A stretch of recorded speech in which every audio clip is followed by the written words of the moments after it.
and stop. Removing the tear off from the lights, cleaning the side pod. They want that very clean to keep that aero working perfectly. They're removing a tear off from the windscreen. He has a perfect clear view of the Lollipop Man at the front of the car. The fuel is going in. Same fuel rate is being pumped by the organisers into every single car.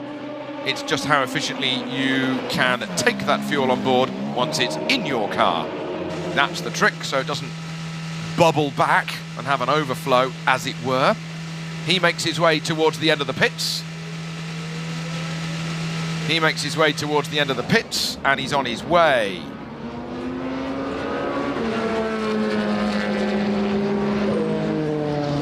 So Sarrazin leads by 20 seconds from Lotterer. Let's just wait until we get to the first split.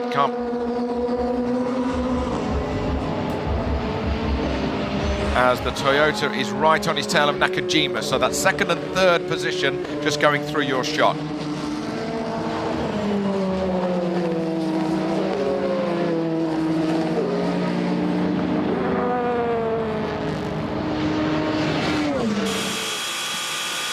On board with Nakajima.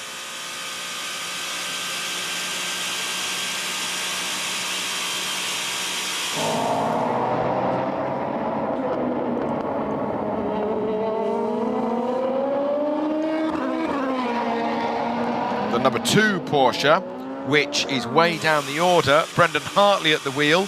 He's just come into the pits for his pit stop. Another pit stop, but he's got a lot of work to do.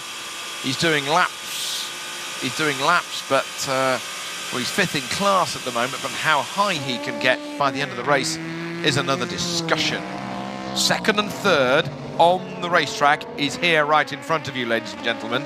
Sarrazin, as I say, 22 seconds on the road. So leading 3 are within 22 seconds after 6.5 hours of racing here at Le Mans. Not bad, not bad. No, not at all. Leading 2 in in GTE.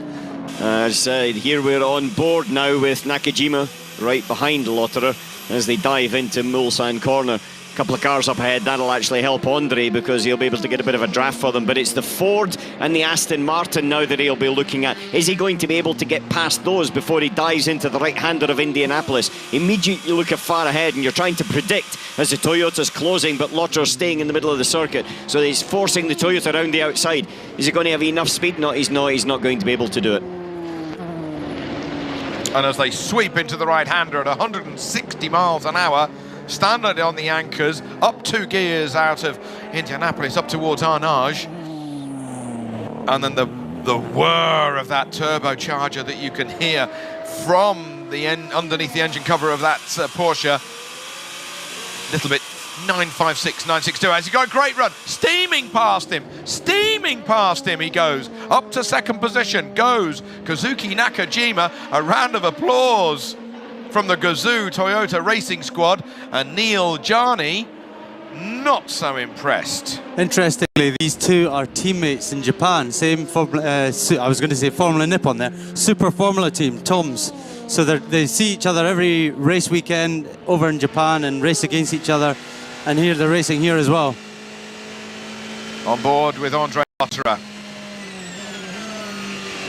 That sun strip over the top of his windscreen is translucent. It looks solid black. It looks as if the drivers can't see through it from this angle, the outside angle, but it's a translucent sort of sun tint, sun visor.